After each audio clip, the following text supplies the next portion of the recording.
नमस्कार दोस्तों, आइए जानते हैं पश्चिम बंगाल के दिन भर की ताज़ा और बड़ी खबरें। वही आपने अभी तक वीडियो को लाइक और चैनल को सब्सक्राइब नहीं किया तो फटाफट से कर लीजिए। फ्री शौचालय के लिए ऑनलाइन आवेदन शुरू, मिलेंगे 12,000 रुपए। स्वच्छ भारत मिशन 2.0 के तहत सरकार द्वारा दिए जाने वाले 12,000 रुपए की राशि सीधे लाभार्थी के बैंक खाते में भेजी जाती है ताकि वह बिना किसी परेशानी के अपने घर में शौचालय निर्माण करा सके। इससे न केवल परिवार की सुविधा बढ़ती है बल्कि महिलाओं और बच्चियों की सुरक्षा भी सुनिश्चित होती है, क्योंकि अब उन्हें खुले में शौच के लिए बाहर नहीं जाना पड़ता। बुजुर्ग और बीमार लोगों के लिए भी यह सुविधा बहुत राहत देने वाली है। साथ ही गांवों और शहरों दोनों में गंदगी और बीमारियों का खतरा काफी हद तक कम हो जाता है।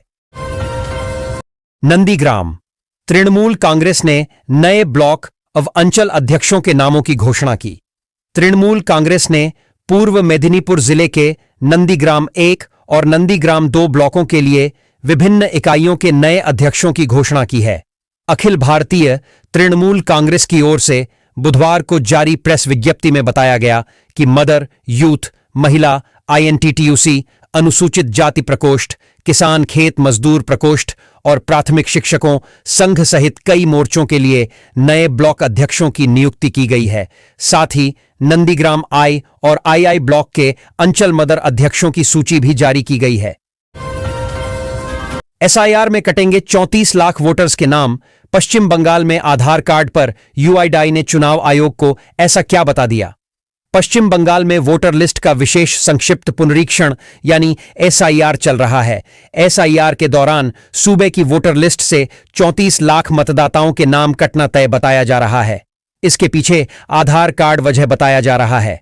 पश्चिम बंगाल के मुख्य निर्वाचन अधिकारी मनोज कुमार अग्रवाल ने भारतीय विशिष्ट पहचान प्राधिकरण UIDAI के अधिकारियों के साथ बैठक की थी।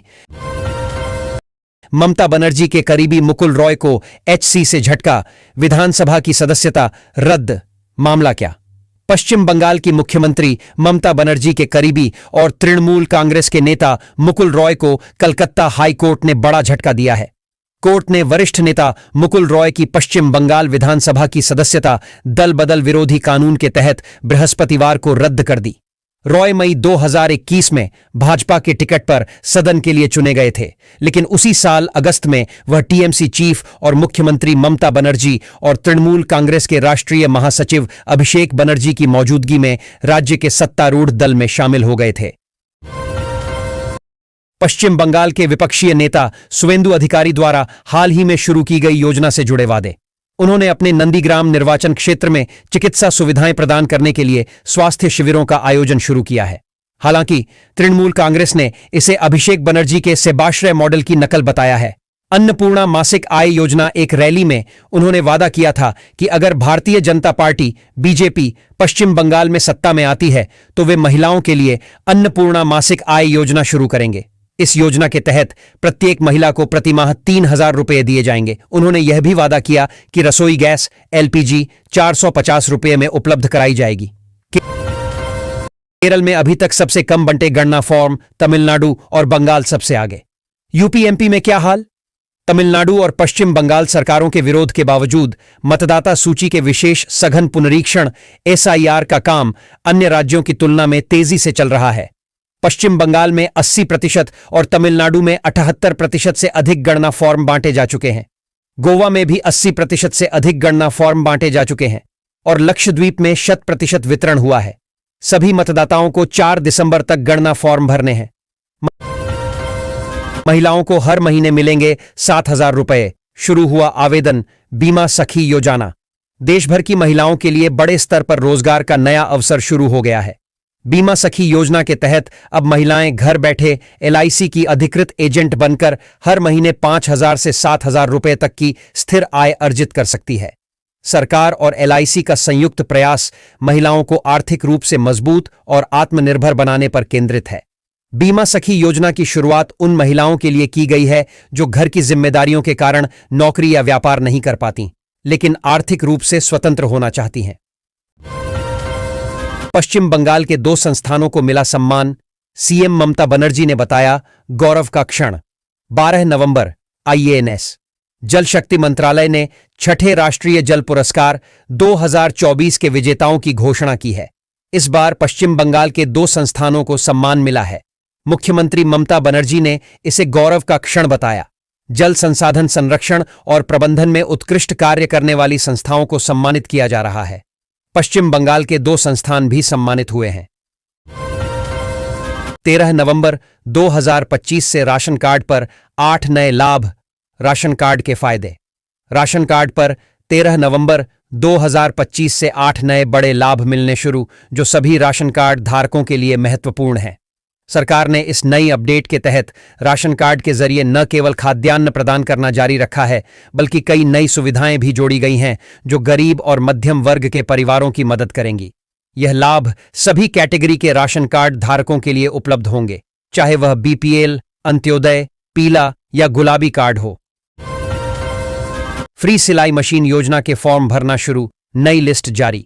केंद्र सरकार द्वारा देश की लाखों गरीब और योग्य महिलाओं को आत्मनिर्भर बनाने और उन्हें सम्मानजनक जीवन जीने में मदद करने के लिए फ्री सिलाई मशीन योजना शुरू की गई है। इस योजना के अंतर्गत पात्र महिलाओं को सिलाई मशीन खरीदने के लिए 15,000 रुपये की वित्तीय सहायता प्रदान की जाती है।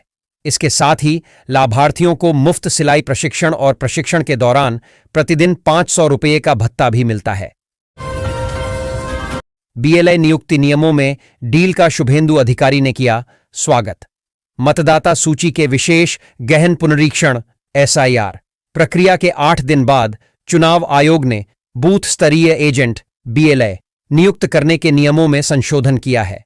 राष्ट्रीय चुनाव आयोग ने मंगलवार को नए दिशा निर्देश जारी करते हुए बीएलए नियुक्ति प्रक्रिया को अधिक लचीला बना दिया। अब किसी राजनीतिक दल का बीएलए बनने के लिए उसी बूथ का मतदाता होना अनिवार्य नहीं रहेगा। नया नियम कहता है कि बीएलए संबंधित विधानसभा क्षेत्र का मतदाता हो सकता है। कर्मचारियों की बल्ले बल्ले, रिटायरमेंट की उम्र में हुआ बड़ा बदलाव, नया नियम जारी। सरकार ने राज्य के सरकारी स्कूलों और कॉलेजों के शिक्षकों के लिए एक ऐतिहासिक फैसला लिया है।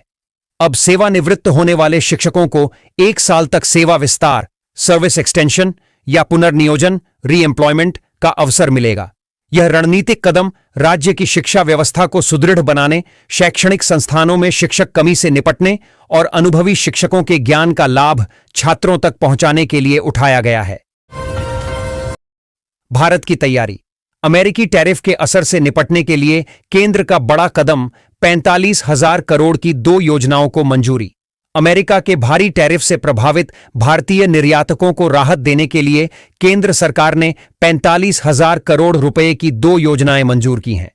25,600 करोड़ के निर्यात संवर्धन मिशन से वस्त्र, चमड़ा, रत्न आभूषण और इंजीनियरिंग क्षेत्रों को बढ़ावा मिलेगा, जबकि 20,000 करोड़ की आर्ण गारंटी योजना के तहत निर्यातकों को बिना संपार्श्विक आर्ण सहायता मिलेगी।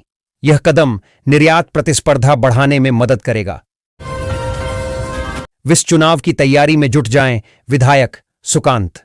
केंद्रीय शिक्षा राज्य मंत्री सुकांत मजूमदार ने बुधवार को पश्चिम बंगाल विधानसभा में भाजपा विधायकों के साथ बैठक कर आगामी विधानसभा चुनावों को ध्यान में रखते हुए पार्टी संगठन को सक्रिय होने का संदेश दिया। बैठक के दौरान उन्होंने विधायकों को विजया सम्मेलन की शुभकामनाएं दी और कहा कि अब समय है कि सभी विधायक अपने अपने विधानसभा क्षेत्रों में डटकर जनता के बीच काम करें। बैठक विधानसभा स्थित भाजपा संसदीय दल के कार्यालय में हुई, जहां विपक्ष के नेता शुभेंदु अधिकारी और मुख्य सचेतक शंकर घोष ने सुकांत मजूमदार का स्वागत किया। सभी पेंशनों के लिए बहुत बड़ी खुशखबरी, अब बढ़ेंगे पेंशन 7,500 से 10,000 तक। कर्मचारी भविष्य निधि संगठन ने देश भर के लाखों नौकरी पेशा व्यक्तियों के लिए एक ऐतिहासिक फैसला लिया है, जो उनके सेवानिवृत्ति काल की आर्थिक स्थिति को सुदृढ़ बनाएगा। संगठन ने कर्मचारी पेंशन स्कीम में लगभग 10 वर्षों के अंतराल के बाद एक महत्वपूर्ण सुधार करते हुए पेंशन की गणना के लिए मान्य वेतन की अधिकतम सीमा को 15,000 से बढ़ाकर 25,000 रुपये कर दिया है। यह परिवर्तन खासतौर पर उन श्रमिकों के लिए फायदेमंद होगा जिनकी मासिक आय पहले तय की गई सीमा से ज्यादा है। बंगाल के 2 संस्थान राष्ट्रीय जल पुरस्कार से सम्मानित। केंद्रीय जल शक्ति मंत्रालय द्वारा घोषित छठे राष्ट्रीय जल पुरस्कार 2024 में पश्चिम बंगाल के 2 संस्थानों को सम्मानित किया गया है। मुख्यमंत्री ममता बनर्जी ने बुधवार को सोशल मीडिया प्लेटफॉर्म एक्स के माध्यम से यह जानकारी साझा करते हुए दोनों संस्थानों को बधाई दी। उन्होंने लिखा, पश्चिम बंगाल और उसके शहरी प्रबंधन के लिए यह गौरव का क्षण है। राशन कार्ड धारकों को मुफ्त राशन के साथ मिलेंगे 3 बड़े लाभ, जाने एनएफएसए योजना का नया अपडेट। केंद्र सरकार द्वारा राष्ट्रीय खाद्य सुरक्षा अधिनियम एनएफएसए के तहत चलाई जा रही मुफ्त राशन योजना देश के गरीब और कमजोर वर्ग के लिए एक जीवन रेखा साबित हुई है। इस योजना ने कोविड-19 महामारी के दौरान करोड़ों परिवारों को खाद्य सुरक्षा प्रदान की। मौजूदा समय में सरकार राशन वितरण प्रणाली को और अधिक पारदर्शी, भ्रष्टाचार मुक्त और प्रभावी बनाने के लिए कई महत्वपूर्ण बदलाव लागू कर रही है। इन बदलावों का मुख्य उद्देश्य यह सुनिश्चित करना है कि देश के प्रत्येक पात्र नागरिक को सम्मानजनक जीवन जीने का अधिकार मिल सके। एक के बाद एक इंटरव्यू दे रही शेख हसीना, यूनुस को लगी मिर्ची, भारतीय राजनयिक को किया। बांग्लादेश के विदेश मंत्रालय ने बुधवार को ढाका स्थित भारतीय उच्चायोग के दूसरे वरिष्ठतम राजनयिक को तलब कर भारत से कड़ा विरोध दर्ज कराया है। बांग्लादेश ने यह विरोध पूर्व प्रधानमंत्री शेख हसीना के इंटरव्यूज को लेकर जताया है। दरअसल हसीना ने पिछले कुछ समय में भारतीय सहित कई विदेशी मीडिया संस्थानों को भी एक के बाद इंटरव्यू दिए हैं। अब बांग्लादेश ने भारत से मांग की है कि हसीना की मीडिया तक पहुंच को तुरंत बंद किया जाए। चांदी की कीमत में 7,000 से ज्यादा का उछाल, सोना भी महंगा। गुरुवार को चांदी की कीमत में जबरदस्त उछाल देखने को मिला है और सोने के दाम भी बढ़ गए हैं। 13 नवंबर को 24 कैरेट सोना बुधवार 12 नवंबर की तुलना में 2,000 से ज्यादा महंगा हुआ है, जबकि चांदी आज 7,000 से ज्यादा महंगी हुई है।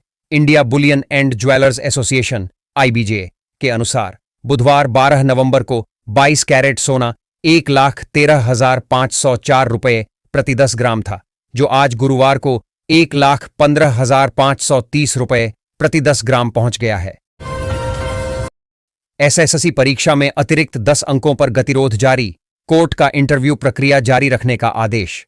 सुप्रीम कोर्ट के आदेश पर वर्ष 2016 की नियुक्ति प्रक्रिया रद्द किए जाने के बाद स्कूल सेवा आयोग SSC ने नए सिरे से नियुक्ति प्रक्रिया शुरू की थी, लेकिन अब नई नियुक्ति प्रक्रिया में भी SSC द्वारा अनुभव के आधार पर 10 अतिरिक्त अंक देने के फैसले को लेकर विवाद खड़ा हो गया है और इसे लेकर गतिरोध जारी है।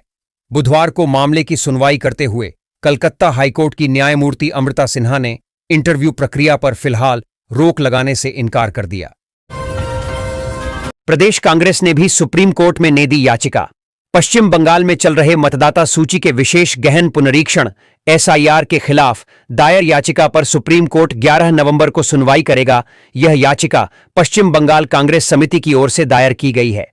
पश्चिम बंगाल कांग्रेस समिति ने जस्टिस सूर्यकांत की अध्यक्षता वाली पीठ के समक्ष मेंशन कर जल्द सुनवाई की गुहार लगाते हुए कहा कि बिहार SIR मामले की सुनवाई 11 नवंबर के लिए सूचीबद्ध है, लिहाजा उसी के साथ सुनवाई कर ली जाए, जिस पर जस्टिस सूर्यकांत ने कहा कि प्रधान न्यायाधीश को तय करना है कि पश्चिम बंगाल मामले में भी सुनवाई हमें करनी है या नहीं।